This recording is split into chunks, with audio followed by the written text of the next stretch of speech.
former worthy Grand Knight of this great Knights of Columbus Council here at Holy Family. Very glad to be with you tonight. And when I found out that Father Ben Little wouldn't be able to give this talk, I had the option of either proposing a new topic or just sticking with what he had already proposed, which was the power of silence.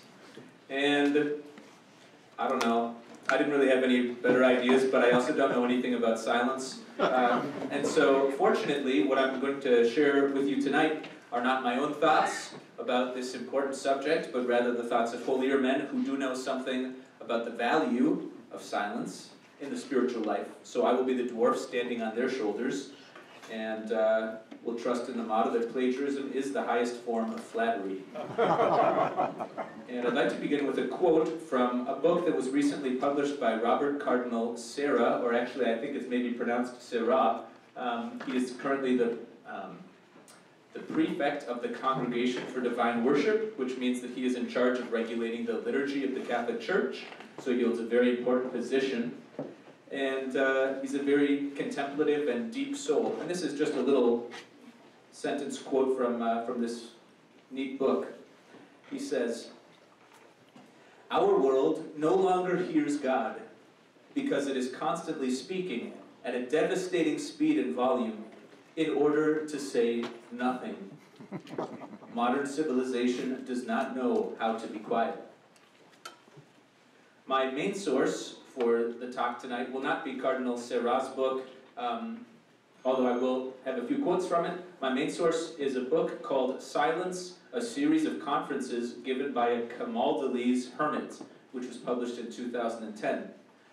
And if you've never heard of the Camaldolese order before, they are a cloistered contemplative order, which is similar to the Carmelites, such as the community that we have in Lake Elmo, Minnesota, and probably other communities that I'm not aware of as well. So they don't leave their monastery very often, and they practice a very strict silence most of the day, as well as an austere diet, and they devote themselves to very frequent periods of prayer, including vigils at night.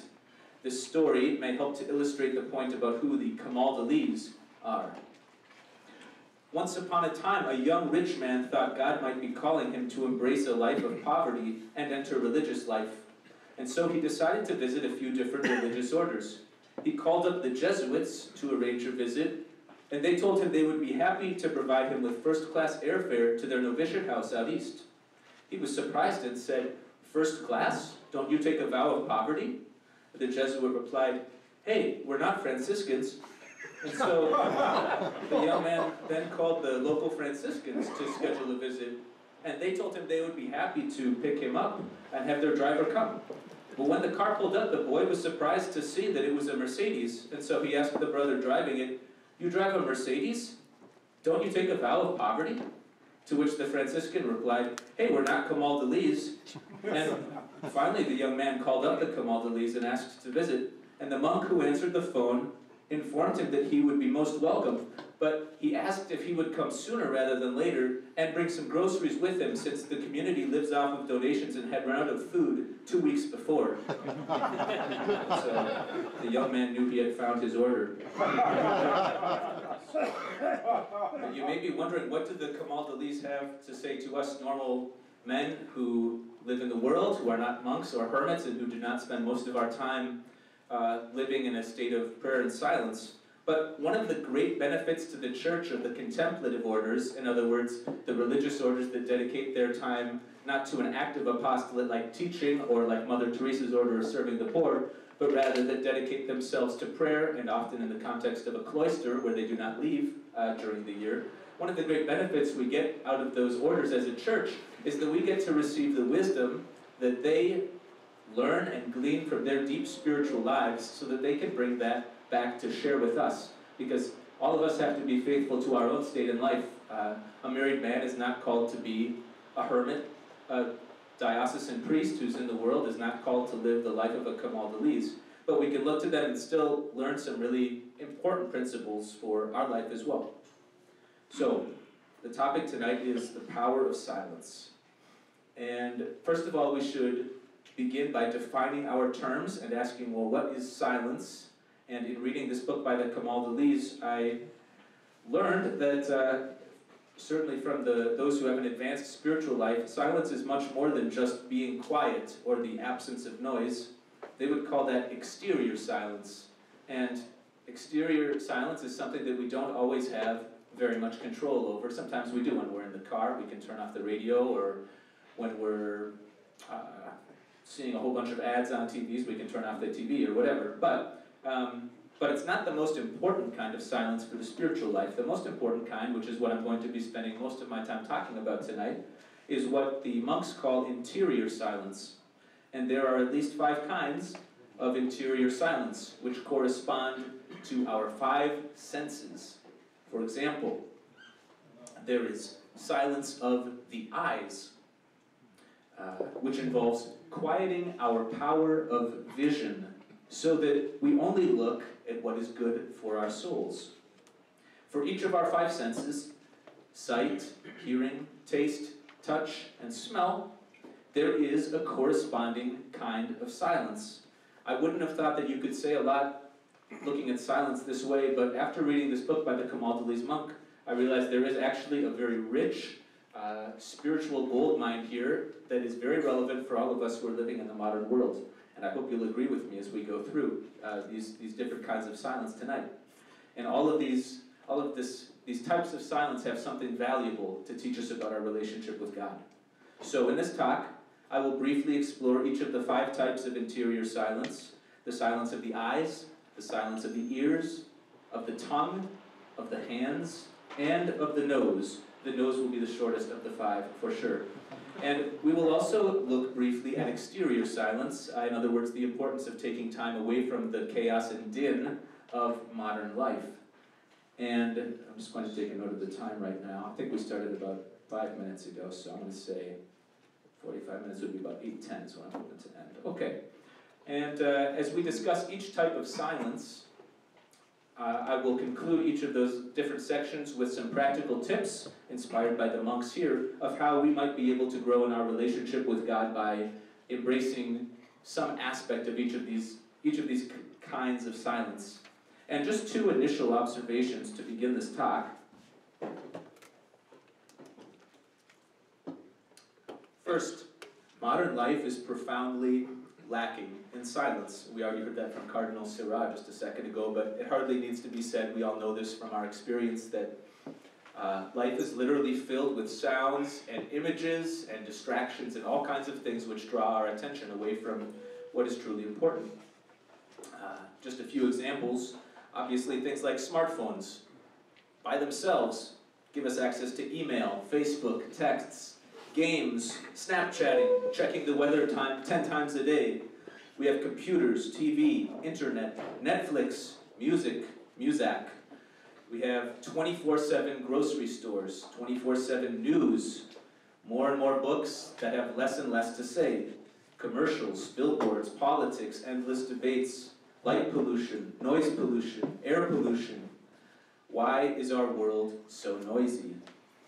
And Cardinal Seurat says, and I'm going to be quoting Cardinal Seurat and the monks quite a bit, as well as my favorite practical saint, Saint Jose Maria Escrivá, the founder of Opus Dei, who wrote a wonderful collection of works called The Way, Furrow, and The Forge, which were published in a single collection, which I didn't bring with me, but I have typed out here. Highly recommended for your own spiritual edification. Jose Maria Escrivá, especially The Way. But Cardinal Seurat says in his book here, silence is not a virtue, noise is not a sin, true.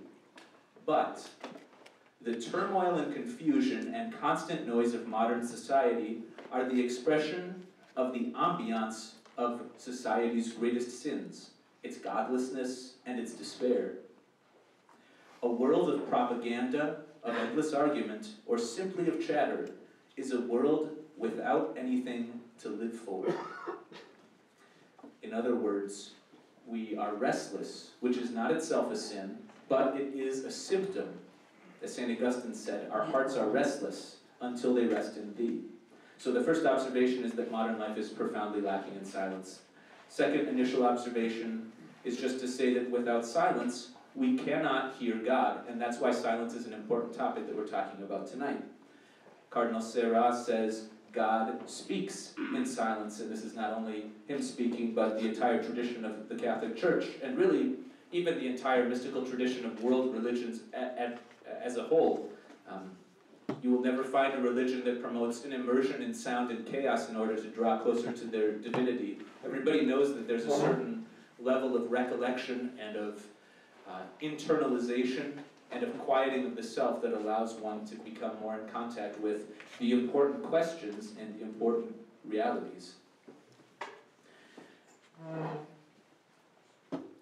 Again, just one last quote from Cardinal Sarah on this point. The desire to see God is what urges us to love silence and solitude, for silence is where God dwells. He drapes himself in it. So that's why we're talking about it tonight. The first of the 5 kinds of interior silence, buckle up, that we're going to talk about is the silence of the eyes. Cardinal Sarah, for some years now, there has been a constant onslaught of images, lights, and colors that blind man. His interior dwelling is violated by the unhealthy and provocative images of pornography, bestial violence, and all sorts of worldly obscenities that assault purity of heart and infiltrate through the door of sight. In the cities that shine with 1,000 lights, our eyes no longer find restful areas of darkness, and consciences no longer recognize sin. With each of the 5 senses that we're going to be talking about, sight, hearing, smell, taste, and touch, we have to remember that all of them are good. Everything that God gave us as part of our created being is good. And so nothing in this talk should be construed to be saying that we need to rebel against the way God made us or that what he gave us is bad. Rather, we live in a fallen world, and so there's that temptation to misuse the good things that we've received. That's really the point of what's going to be said here. So sight, for example, is a great gift from God, but it's also dangerous. And St. Josemaria Escrivá in The Way says, "The eyes, through them much wickedness enters the soul. How many experiences like David's with Bathsheba?" There are 2 ways to use our sight. We can praise God by what we see, or by seeing we can offend God as well. One issue that immediately comes to mind when we're thinking about the silence of the sight, and when we say silence of the sight, silence of hearing, you can even think the discipline of the sight. Really what we're talking about is disciplining our interior movements and our interior senses so that we can have that stillness which allows us to see God. When we're talking about the discipline of the sight, one issue that obviously comes up for us as men and for all people living in this in the 21st century is pornography, which is a plague upon our culture and the church. It's not the worst sin. The worst sin certainly would be something closer to pride, but it is an extremely harmful sin. And what's worse about pornography is that it's a sin that's often not confessed, either because people are embarrassed by it and don't want to bring it to the sacrament, or else because we simply don't go to the sacrament anyway. We simply don't go to confession to receive forgiveness. Or we go once a year and make a token confession, but never allow that to begin to transform our lives. It's a very serious problem. And in that case, pornography becomes a deadly poison, like all mortal sins, which if unconfessed can certainly lead us to hell. By the way, victory in this area is certainly possible, but it can only be won by men who know how to flee the occasions of sin, which is exactly where discipline of sight is so important. Men who know how to flee the occasions and to get back up again after a fall, especially by going to confession. And I want to just, this is a little mini tangent, but I do want to quote St. Josemaria Escrivá. So his book, The Way, is just a collection of advice that he gave to his spiritual directees, various directees that he had throughout his life. He was a mentor to many people. And so he just takes these little snippets out of letters that he might have written, and then collects them and organizes them by various topics. And that's what he does in all 3 of his books, The Way, Furrow, and The Forge. And in The Way, under the heading of Holy Purity, he has a whole lot of really great stuff. But these were just some that stood out to me that could possibly be helpful for this reflection. And to think that for the satisfaction of a moment, which left in you dregs of bitterness, you have lost the way. The satisfaction of a moment. Or again, many live like angels in the midst of the world. Why not you? To defend his purity, St. Francis of Assisi rolled in the snow. St. Benedict threw himself into a thorn bush. St. Bernard plunged into an icy pond. You, what have you done? And finally, there is need for a crusade of manliness and purity to counteract and undo the savage work of those who think that man is a beast. And that crusade is a matter for you. St. Jose Maria Escrivá really has a gift for calling us out to embrace the life of holiness and to step up to the plate, because we really have to. The main thing is to put our eyes to good use, though. It's not just about avoiding the bad, but even using them for good. And there will be times when we should say yes to looking at the marvels of God's creation. In fact, all the time we have these opportunities. I love it when I used to be driving on 494 eastbound early in the morning, getting to see the sun rising as I would come over the hills and marveling at the beauty of God's creation there. But there's so many opportunities in our wonderful state where whether you go out and fish or hunt or happen to enjoy just going for long walks or skiing or whatever it might be, we're surrounded by God's beauty, and we should use our eyes to appreciate these things. Another great way that we can use our vision in a disciplined way is like Our Lady at the wedding feast of Cana, who saw the needs of others. This is a quote from the monks, from the Camaldolese monks. It is amazing to see how some people see everything and find what they desire to have for themselves, but they cannot see the needs of others.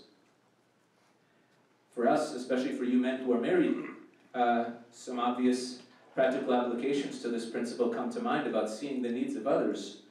With your wives, for example, helping out with the dishes in the kitchen, a very basic thing. Serving food, doing the chores around the house. Even when we're out on the road, this applies to me as well. Being a considerate driver.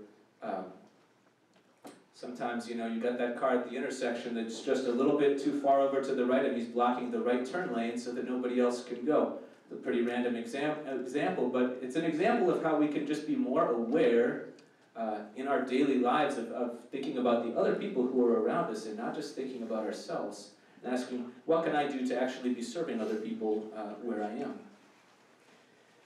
A general rule of thumb for how to exercise discipline in the power of sight: if something makes prayer more difficult, we should avoid looking at it. I was once told by a very holy nun that it is impossible to pray and to sin. And it's actually a very helpful guiding principle for a lot of things. One thing that's a helpful principle for remembering is that if we continue to persevere in prayer, no matter what struggles or what sins we may be dealing with, as long as we don't give up praying, as long as we never give up praying, ultimately the sins that we struggle with will be overcome by God's grace. But the key is that we can't give up, and we can't give up too early in the fight especially. And that's the temptation, to think that we're not making progress or that prayer doesn't accomplish anything. But I believe this holy sister was right, that if we actually persevere in prayer, ultimately prayer and sin can't coexist, and therefore we persevere in prayer, the sin eventually does go away. Some practical tips. Practical application. So, I guess we've already sort of said these, but on the positive hand, use your eyes to look for ways to help others. On the negative side, absolutely reject anything that leads to evil, or anything that even comes close to leading us to evil. St. Jose Maria Escrivá says, don't be a coward and try to be brave. Run. And that's the advice that all of us have to take heed of when it comes to, especially the battle for purity. We have to imitate Joseph, who ran from Potiphar's wife instead of trying to convince her that she was mistaken, that an extramarital affair would be a good idea. That would have been a very foolish way to approach the problem. Instead, we have to run.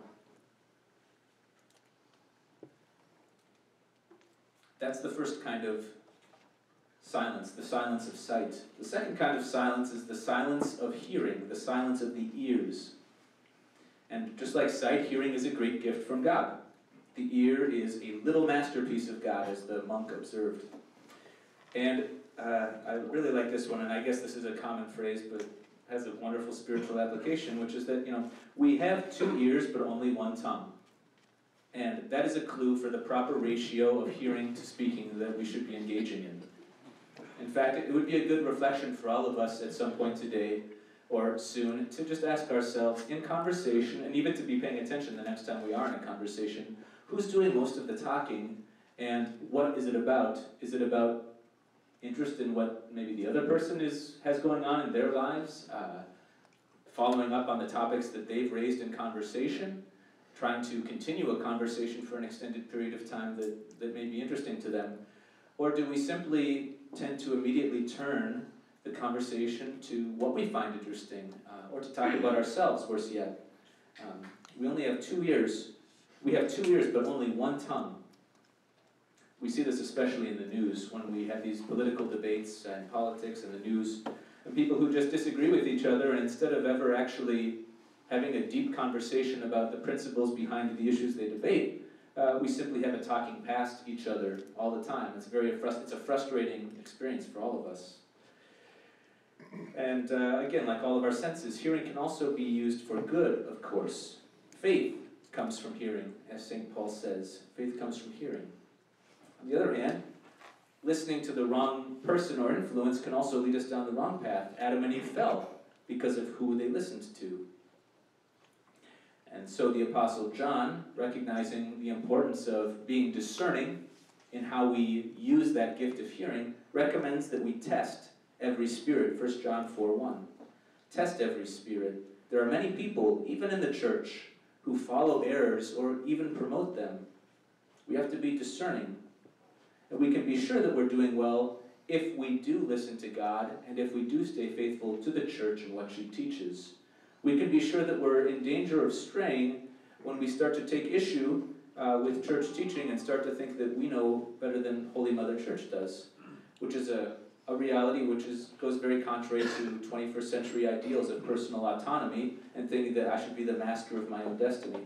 But I know that among this group it's a safe assumption that we probably are not actively dissenting on many issues of the church, but we should be humble in that as well, and be careful. Some practical thoughts about the gift of hearing. Like we already said on the positive side, listen more than you speak. This could be a great gift for your marriage, husbands. I know from hearsay and from other reports that that wives love a listening ear, and don't we all? Even in regular conversation, again, trying to let the other person lead and being interested in what they bring up, rather than shifting to your own favorite subjects right away. On the negative side, to reject voices that speak against God or the church. And I think this is especially where discernment comes in. Being discerning in what you read. Even among good Catholics, I would say that even we fall into the trap of listening to the sound bites in the news, which can be very discouraging and also very misleading often enough. I think especially when it comes to the reporting of church news, it's very important that we make the effort not to just read the headlines on blogs or in whatever newspaper we might happen to enjoy, but instead, if we're going to be discussing what the Holy Father says, what a bishop says, what some random Catholic says, we should at least do them the courtesy of reading their own words, unfiltered by the newspapers, in context, before we make a judgment about that. That's not always easy. I'm guilty of being rash in that, I have to admit. But like I said at the beginning, I'm not preaching what I do, I'm preaching what you should do. So there you go. Although I will say that in researching this talk, I am inspired to try to do better, so please God. That is the second kind of silence, the silence of the ears, silence of hearing. Third kind of silence is the silence of taste. Like all of our senses, again, taste is a good thing, and it's a gift from God. Without taste, there would be no delight in Snuffy's malt shop, in a nice porterhouse steak, a nice bottle of red wine, a nice Michelob Golden Light. But like all our senses, it can be misused. St. John Cassian Raise your hand if you've ever heard of St. John Cashin before. Okay, we got 3 hands back there. Can either of you say anything about St. John Cashin? Huh? Heard of him, don't remember? Excellent, excellent. A short bio, can't remember. He's kind of, huh? He's in heaven. Excellent answer. He is in heaven. He was a desert father, and so he lived a very ascetical life in the early church. I don't know when he lived. I don't know hardly anything about him either. I don't know why I decided to ask that question. But anyway, he was one of the guys who lived in the deserts and sought out that wisdom of living a life in solitude and in true silence. And when it came to the sense of taste, he had this to say. He said, it's sort of like our hunger and our appetite and how we decide to give into it is sort of like an eagle, which when it soars high above the ground is quite safe and sees very far. But it gets into danger when it comes low to look for food. And we too can be caught by the spirit of gluttony and led into worse things. Interestingly, there seems to be a very strong connection in the moral life. As St. Jose Maria Escrivá points out, gluttony is the forerunner of impurity. In other words, when we give into our sort of more basic desires, it tends to connect up with other basic desires and leads us perhaps down roads that we ought not to go. So just to talk about the sin of gluttony for a moment, which is not a sin that one necessarily hears very often in the confessional, but probably is one that is committed more often than we would think. Traditionally, there are 4 types of gluttony that can be identified, or 4 subcategories. Eating when we don't need to, seeking out the best food for ourselves, and this can include always buying the richest foods, but it can also include taking that best piece from the sort of common plate there. Overeating, and then fressen, which is, I'm sure my dad could tell us the difference between essen and fressen, which is a distinction that exists in the German language. Dad, do you know what fressen means? That's right. Fressen is what an animal does when it consumes food, whereas essen is what a human being does when he eats food. So fressen would be eating like an animal, in other words, having no table manners at all. If you've ever seen the movie The Lord of the Rings, the trilogy, then in the second of the 3, I think, the steward of Gondor, Denethor, who's a kind of evil guy, there's this horrible scene where he's having one of the hobbits sing for him as there's this battle going on outside and the city's about to fall, and he's completely willfully ignoring the problem because he's just kind of insane. But he's just scarfing down this food, and he eats this cherry tomato, and it pops in his mouth, and it's just flowing down. Next time you watch the movies, look for that. I think that's a good example of the sin of gluttony. But it also reminds me of another story. When I was in Italy doing my seminary, I spent a summer on the island of Sardinia with a very good and holy priest. And one time we were eating lunch, and I made the mistake of using a finger from my other hand to sort of scoop up food onto my fork. And he just stopped eating and stared at me for a few moments in silence. And he just broke into a laugh, and he said, "You come from the deep, deep woods," okay? So that's something you never forget, and I try not to use my fingers anymore when I'm using my fork. But St. Paul says, whether you eat or drink, do it all for the glory of God, 1 Corinthians 10:31. There is no absolute rule for how much we should eat or drink, and it's different for each person. But there are 2 extremes, especially when it comes to food. And some people eat less than they actually need, which is probably a rarer problem, but it's also more common today than it perhaps was 50 years ago, at a time when a shortage of food was a much greater problem than an abundance of food, which is what we enjoy now. Most of us, on the other hand, tend to the other extreme, which is to eat too much rather than too little.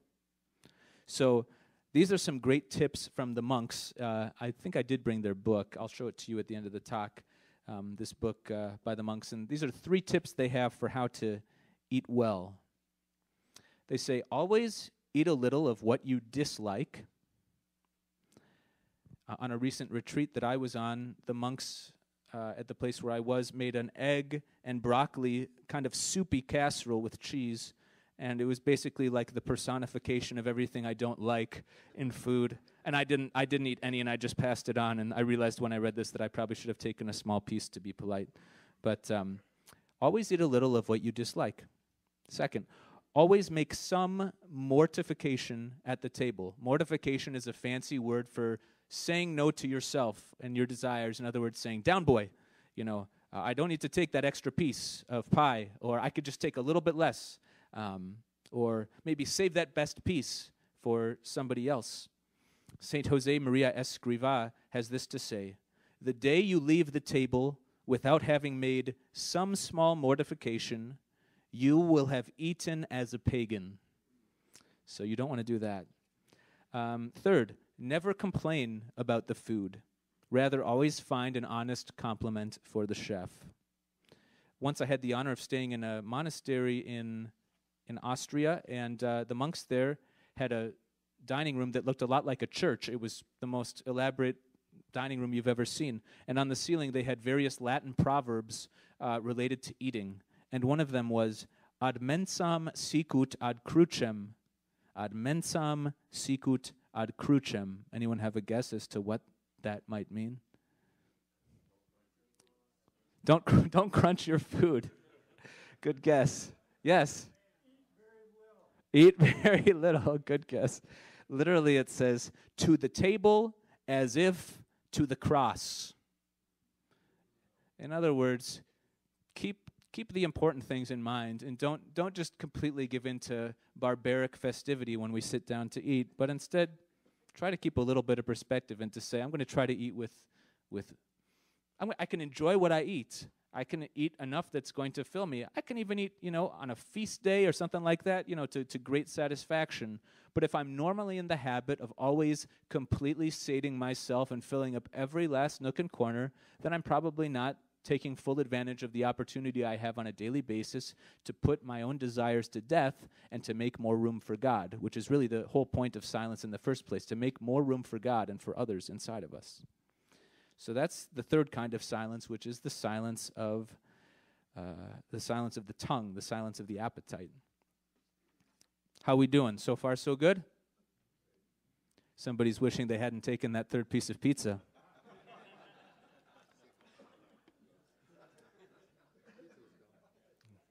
I guess the pizza's gone. The fourth kind of silence, don't worry, these last two are a little bit shorter, so we're going to be flying through this. Silence of touch. Silence of the hands. Many have abandoned their first love for God and have lost everything simply because they could not control their passions or mortify their sense of touch. Like all things, touch is a great gift from God. We've said this about each of the senses. Think of a father's affectionate embrace for his son or for his daughter or even for his wife. Touch is a powerful way to communicate love. We also use our hands to do our work. A big principle for approaching touch, for how we can be bringing discipline into this area of our life, is this concept of mortification or penance, in the sense of, do we always look for ways to make ourselves more comfortable? Are we constantly looking on Amazon.com to find the perfect lower back seat cushion for our ergonomically, structured desk? I have an ergonomic desk, by the way, and I also have a foot pad on it from Amazon, both. But are we always looking for ways to make ourselves feel more comfortable? Back in the day, it used to be a common practice to wear a hair shirt underneath the normal clothes. One of my favorite saints, St. Philip Neri, who lived in the 1500s and who promoted holiness among the priests of that city at a time when it was in bad shape, he kind of thought some of these penances in the old days were very exaggerated and silly, and so he used to wear a hair shirt on the outside instead of on the inside, just to make fun of sort of the practice, and so that people would think he was crazy, actually. That was truly his point. But not that we should be wearing hair shirts, but we should seriously reflect on the fact that our Savior was born into very poor circumstances. He was born in a manger. He was born in far poorer circumstances than any of us here, I'm sure. He was born poor. He lived a very poor life. He lived a very simple and poor life. He lived a very wonderful life, of course, but poor in the sense of material. He lived a very poor life. And he died poor. He was poor all the way through. The Son of Man does not have anywhere to lay his head. Take up your cross and follow me. If anyone wants to come after me, he must deny himself. These are good things for us to think about when it comes to reflecting on how am I using my sense of touch? Am I preoccupied with my own comfort instead of thinking about the comfort of others? Some ideas for mortification from the monks. We have plenty of opportunities in our daily life to exercise mortification. You wouldn't even have to do anything different from what you're already doing to engage in mortifications. Let me give you an example. Every morning, you have a clock in your bedroom, or you have your smartphone, or whatever it might be, and it goes off. Now, some of you are very virtuous, like Dan Betlock, wherever he is. There he is. I'm sure you get up at the first ring of your alarm clock in the morning. You probably don't even need it because that Marine bugle call is still sounding in your head from boot camp, from 20 years ago when you were in boot camp. So, but for some of us who are less virtuous, you know, it might be a temptation for some of us to hit that snooze button once or twice or more. And easy opportunity for mortification. St. Jose Maria Escrivá calls it the heroic minute, which is the first minute of the day when you make the decision, will I get up or will I snooze? Easy. We don't have to do anything differently. We just have to get up when the alarm clock goes off. It's easy, and yet it's so hard. A great opportunity for mortification, to put our fallen desires to death. Even taking a lukewarm shower, perhaps, instead of a hot shower on some days. I know. I know. I could barely bring myself to do it every once in a while. I don't really do it. It's too hard. But it's an ideal that you should strive for. Some extra fasting on Fridays, relevant for today. We should also, in thinking about mortifications, if we are going to add something, which the church does also encourage us to add mortifying practices from time to time, especially in the penitential seasons of Advent and especially Lent, which is coming up and is just right around the corner. A couple good rules of thumb for mortification. One, we should avoid extremes. There's plenty of good opportunities in your normal life. You don't have to do something outrageous. Another good rule of thumb for penances, it should be one that helps you grow in faith, hope, and love, or at least one of those. It shouldn't make you grumpier. If it makes you grumpier all the time, then it's probably not a good penance for you to do. Or in the words of St. Jose Maria Escrivá, choose mortifications which don't mortify others. That's a good rule of thumb.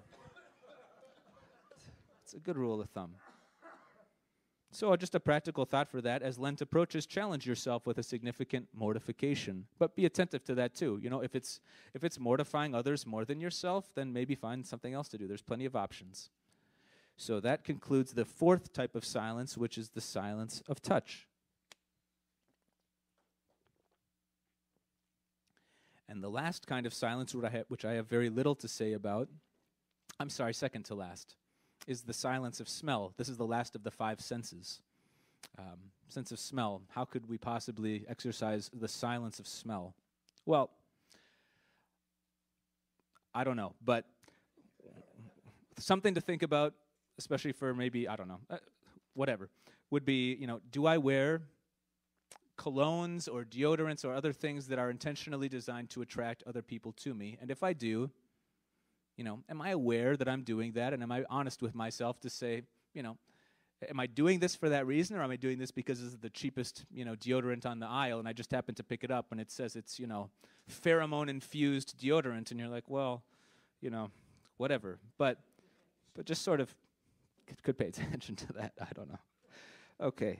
And on the other hand, you could have maybe somebody who's overly sensitive to unpleasant smells. Maybe you just got to suck it up. Maybe you're around somebody who, whatever. Just got to suck it up. That's all I've got about smell. So, okay. So, we're approaching the end here. This is the last kind of silence that I'll talk about tonight. We finished the five silences of the senses. The last silence I wanted to touch on is maybe the silence that is most obvious to all of us, which is what we normally think of as silence, the external silence, or quiet. External silence, or quiet, is a means, it's not an end. We aren't silent for the sake of being silent. Rather, we're silent to give relief to our minds and our souls, and to make space for God and for our own thoughts. The monks say, no one is holy by the fact that he is not talking. Silence can even be sinful if it's lacking in brotherly love and concern, or, for example, if we're concealing sins from our confessor, from the priest in confession. And even the strictest Carthusian and Camaldolese hermits talk sometimes. And despite all of those things which I just said, silence is a very good thing. It's not supposed to be a vacuum. It's not supposed to be just an emptiness. It's creating a space that should be filled with prayer, with work, with love, and with God. Saint Jose Maria Escrivá says, silence is the doorkeeper to the interior life. One practical context for us here, the Mass, silence at church. The Mass is designed to have moments for silence, for the heart to breathe. Holy Family, thanks be to God, does a great job of this. Father Joseph and Father Marcus are both very reverent in the way that they celebrate Mass, and that gives you that space to, maybe pray during Mass, which is sort of the goal. But to have that space, to not feel like you're constantly being whipped into saying another response or to singing another song, but to just be able to have some silence. I know that Scott Turkington really likes to play an organ instrumental piece during communion because he likes to give people an opportunity to pray and to reflect on what they're receiving at communion without having to sing words all the time, to have a little space to just soak it in. The church should ordinarily be a place of silence. Perhaps one thing to consider is whether you contribute to the church's environment as both a welcoming but also a silent place overall. Silence in the Adoration Chapel in particular. You think of the story of St. John Vianney, who once saw an old man praying, and he saw this old man praying in his church very often. You've probably all heard this little quote, but he one day was just curious about, what is this? What's the secret to this guy's prayer? He seems like he's always really deep in meditation. And so one day, St. John Vianney, the curé of ours, said, what do you do when you pray? And the old man said, I look at him, and he looks at me. There's a prayer that can take place in silence that's deeper than words and that doesn't need words. It's a good thing for us to remember as a general principle that there is no right way to pray. And simply being before the Lord in the Eucharist is a great way to pray. To intentionally take some time is a beautiful token of our love, that we prioritize our relationship with God, enough to give Him a valuable part of our week, the same week that He gave us, all 144 hours of it. Some practical thoughts. St. Philip Neri says, nothing helps a man more than prayer. The goal of external silence is to help create a space for prayer. So, certainly we're all invited tonight to ask ourselves, am I spending regular time in prayer? And if prayer is something that you find time for when you have a free moment rather than something you intentionally plan, that would suggest that there might be room for you to grow and to identify even a period of 5 or 10 minutes in the day when you can say, after I wake up, throw my clothes on, I'm going to just take 5 minutes before I really do much of anything else to offer a couple of prayers and to dedicate the day to God. Or at the end of the day, or whenever it happens to be convenient, over the lunch hour. Or maybe you're lucky enough that you can get to daily Mass, or even sometimes during the week you can get to Mass. What a gift that would be. Another idea, make a visit to the Adoration Chapel, even on a weekly basis if you can. The quiet that you find there is not that empty quiet, but it's the presence of the Lord who will speak to your heart and give you peace. Last comments. God is necessary because, as St. Thomas à Kempis says in The Imitation of Christ, nothing will ever bring you rest except being closely united to Jesus.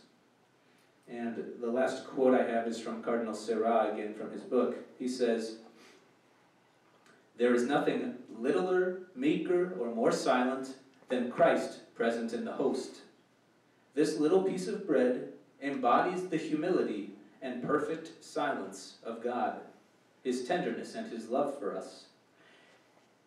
If we want to grow and to be filled with the love of God, it is necessary to plant our life firmly on three great realities: the cross, the host, and the virgin. These are three mysteries that God gave to the world in order to structure, to make fruitful, and to sanctify our interior life, and to lead us to Jesus. And these three mysteries are to be contemplated in silence." Thank you, and we have probably 5 or 10 minutes for some questions, or perhaps you'd like to be ironic and just let the evening end in silence, which I think would be most appropriate as well. Thank you very much for your attention.